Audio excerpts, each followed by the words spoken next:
Pertanyaan itu. Jadi gini, coba diperhatikan pertanyaannya. Saya mengalami banyak ujian, terus saya juga thorikot, tapi kok makin banyak ujiannya. Terus saya mohon nasihatnya. Saya mengasumsikan, kenapa kamu berkesimpulan bahwa tirakat atau thorikot itu menghentikan ujian? Implisit mungkin dia membayangkan tirakat itu ujiannya lerengan gitu. Enggak. Tirakat itu kalau kamu bisa menjawab ujian SD, maka kamu naik ke SMP dan akan menjawab ujian SMP.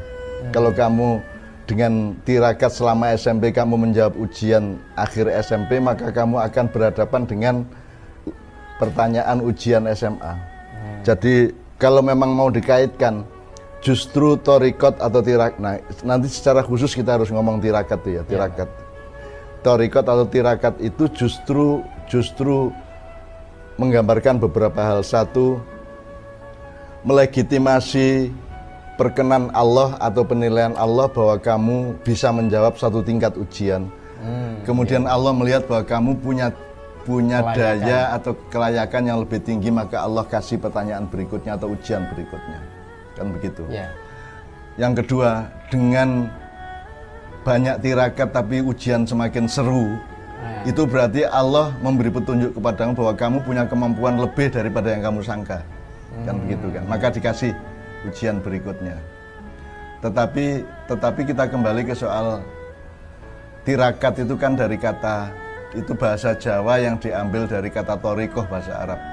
Di dalam ma'iyah kita sudah tahu bahwa hidup ini kan semuanya kan berjalan, semuanya berupa jalan dengan idiom dan bahasa yang menggunakan kata jalan. Jadi misalnya sirot itu ya jalan, syariat ya jalan, thorik itu ya jalan, terus apalagi sabil juga jalan. Nah, thoriko adalah jalan yang ditempuh secara batin oleh manusia. Jadi mungkin kamu kerja di pasar tekun tiap hari, tapi kan ada pengalaman batin dalam bekerja fisik di pasar itu. Nah, pengalaman batin dan laku batin itu namanya tirakat. Artinya ada orang yang mencangkul dan dia tidak punya tirakat cangkul. Maksudnya gini, dia mencangkul hanya tangannya, kakinya yang berkeringat, tetapi dia bukan sedang melakukan pencangkulan rohania. Jadi misalnya kamu kerja, ngojek, apa jualan, apa online, apa segala macam, kan akhirnya tergantung thorikotmu. Thorikotmu apa? Kamu ini dalam rangka mendapatkan uang, apa dalam rangka berjuang untuk anak istrimu, dalam rangka untuk mengabdi dan bersyukur kepada Allah, ataukah dalam rangka apa? Itu yang menentukan kadar atau wilayah atau tinggi rendahnya thorikotmu atau tirakatmu tadi. Nah, tetapi kita harus punya asumsi dasar bahwa tirakat itu tidak secara resmi merupakan jalan untuk menghentikan ujian. Ya, jadi pertanyaannya tadi dalam tanda petik dia mengasumsikan bahwa kalau kita tirakat maka ujiannya berhenti. Ya enggak dong.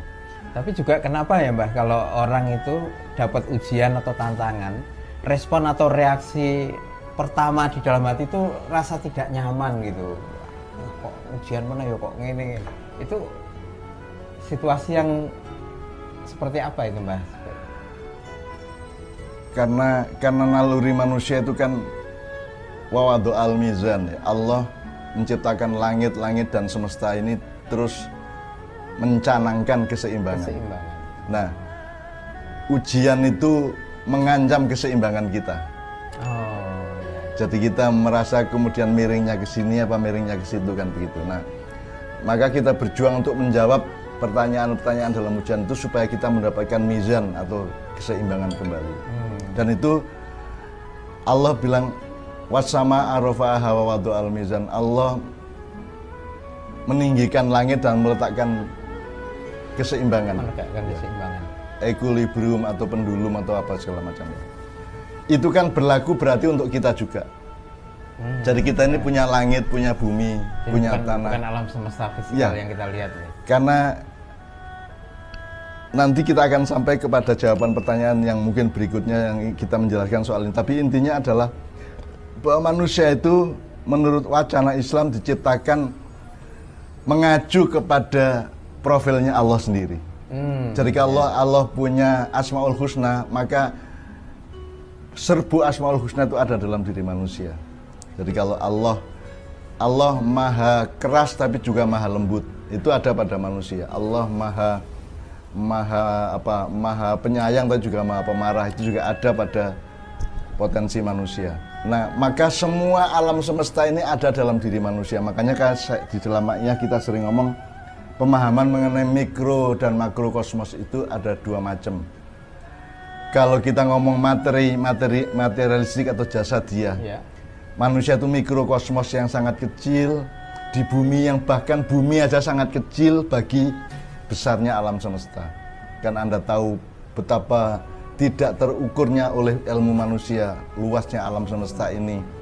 Bahkan kita sudah dikasih tahu mengenai ada Milky Way, ada galaksi Bima Sakti, ada apa segala macam, ada rangkaian galaksi yang kemudian disimpulkan itu semua berada dalam satu bulatan. Sekarang kita masih bisa meneruskan.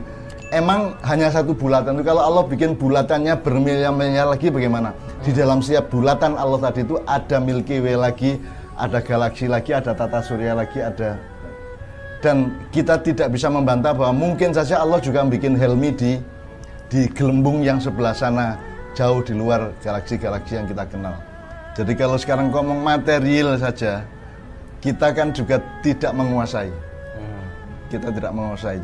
Saya kira kalau Anda baca Quran, misalnya Anda search di Quran ujian gitu, nanti kan ada sangat banyak jawaban dari Allah. Ada banyak antisipasi yang Allah sudah sediakan. Bahkan Allah memberikan Quran dan agama itu sebenarnya untuk memudahkan kita, karena kalau kita harus nyari sendiri, kan kita nggak bisa.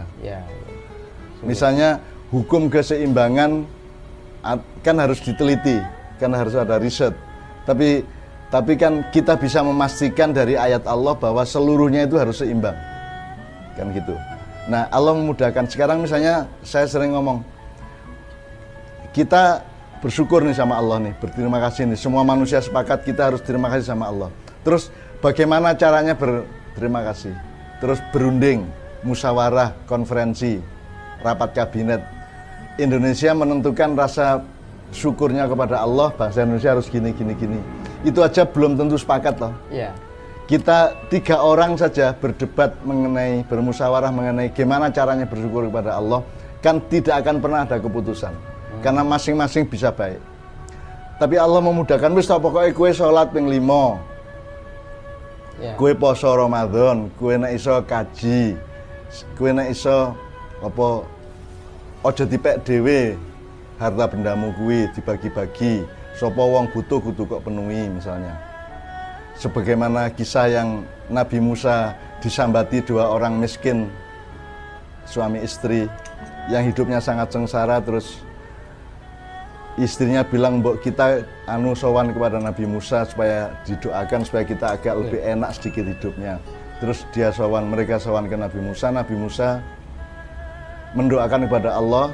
Terus Allah membukakan satu pintu rizki, dan Allah mengatakan, tapi saya kasih 1 tahun saja, pintu ini saya buka 1 tahun saja untuk kalian berdua. Terus Nabi Musa bilang sama suami istri itu, kalian dibukakan pintu rizki Allah 1 tahun. Nah, dalam setahun itu mereka luar biasa makmurnya, sejahtera, pekerjaannya sangat produktif gitu. Dan terus kayak teman-teman saya ini ya, Mbak. Ya, terus suami istri ini punya ide dahsyat. Dia bikin rumah besar yang pintunya 7. Jadi pintu di sana, pokoknya 7 pintu yang gunanya adalah untuk supaya orang bisa banyak bertamu dari 7 pintu itu. Nomor 2, dia bisa mengeluarkan makanan untuk para musafir, untuk orang miskin, untuk gelandangan, untuk pengemis, untuk siapapun. Dari 7 pintu itu dia menyediakan makanan berbagi. Kemudian ternyata tidak setahun saja. Tahun kedua mereka tetap makmur. Tahun ketiga, keempat, dan seterusnya mereka sangat makmur. Sehingga Nabi Musa tanya, loh kan Allah cuma ngasih 1 tahun untuk kalian. Nabi Musa tanya kepada Allah. Terus Allah jawab, Musa, aku membukakan 1 pintu rizki, tapi mereka membuka 7 pintu rizki. Kalau aku tidak mengabulkan 7 pintu itu, apakah kamu pikir mereka lebih dermawan dari aku? Aku lebih dermawan daripada semua hambaku kan gitu. Nah, jadi makanya Ma'iyah itu membuka pintu tidak terbatas untuk siapa saja dalam segala konteks dan segmentasi sosial, ya toh. Sehingga kita dimarahi orang, ono cah tatuan kok diterima, ono banji kok diterima gitu ya. Karena kita membuka pintu rezeki untuk semua orang. Semuanya, dan teman-teman Ma'iyah akan belajar bagaimana saling berbagi, membukakan pintu satu sama lain.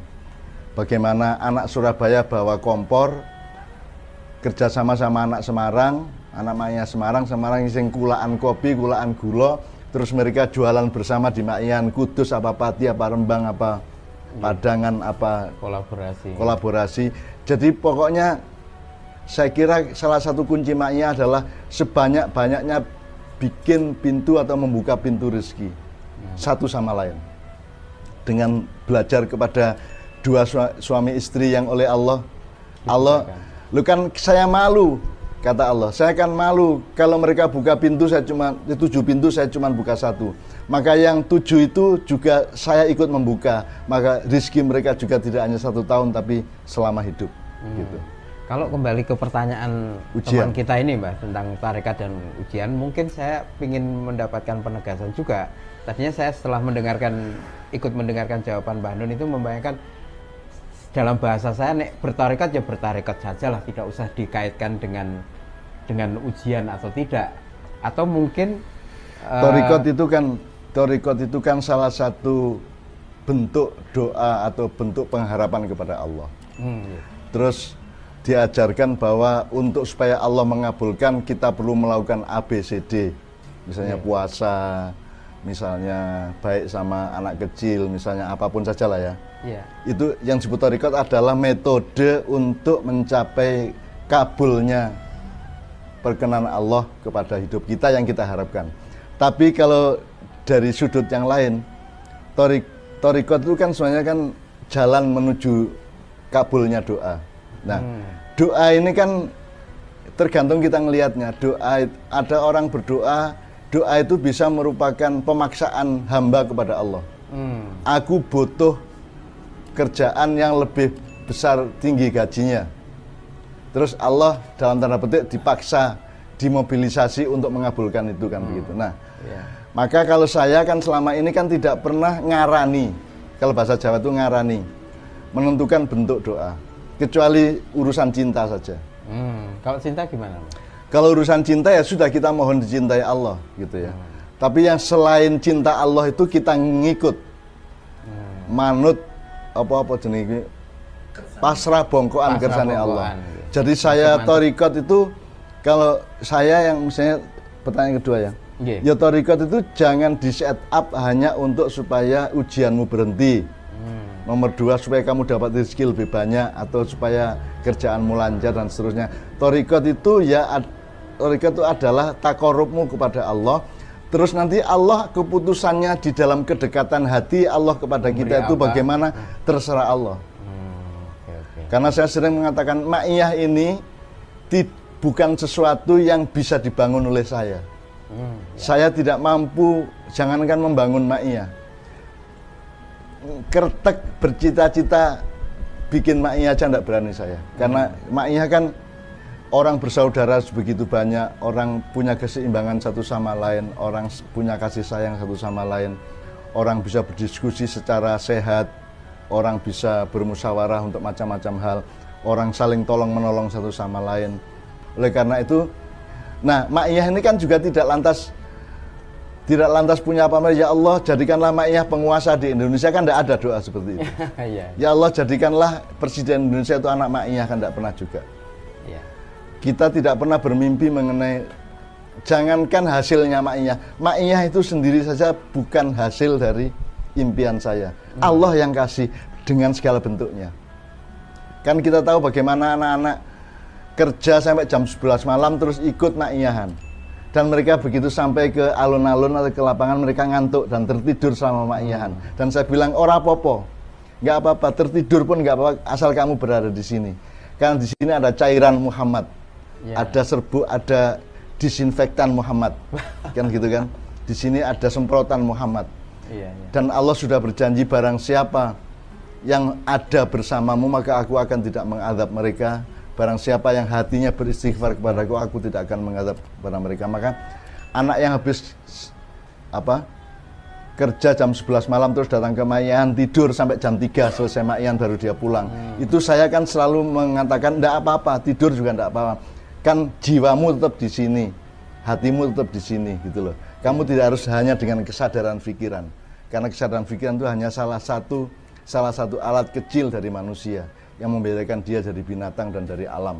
Tetapi dia bukan segala-galanya. Yang segala-galanya adalah fakta cintamu kepada Allah sehingga kamu datang ke suatu tempat meskipun kamu tertidur. Mbah, ini saya tadi tuh malah dengan pertanyaan teman kita yang kedua itu ya melu pingin nebeng tekon. Pendalaman. Tadi kan Mbah Nun menyampaikan bahwa tirakatmu atau torikotmu itu takorubmu kepada Allah. Bahwa di dalam kedekatanmu dengan Allah itu nanti Allah memberikan apa saja itu kue kudu manut. Nah, apakah mungkin misalnya saya berpikir begini, kalau misalkan Allah memberikan rezeki misalnya, itu juga di dalamnya ada ujian, apakah kamu bisa mensyukuri dan mentasarufkan harta itu dengan baik? Makanya pertanyaan tadi kan harus ditanyakan kembali oleh penanyanya. Yang kamu maksud ujian itu apa? Yang kamu maksud tirakat itu apa? Coba kamu mendalami dan mengkomprehensi pemahamannya. Jadi seperti yang saya bilang tadi, kalau kamu dapat uang, ya di dalam rezeki ada ujian, di dalam ujian ada rezeki kan begitu. Seperti yang kamu tanyakan tadi. Ingin menegaskan karena saya merasa memang karena nggak ada contoh ujiannya apa disebut, jadi saya membayangkan kan Allah berfirman, ud'u ila sabili rabbika bil hikmah. Jadi ini kan undangan atau panggilan atau rekomendasi atau ajakan atau apapun menuju jalan Allah. Sabili rabbika bukan toriki rabbika, bukan syari'i rabbika, tapi sabil itu sesuatu yang sifatnya luas tetapi mengarah.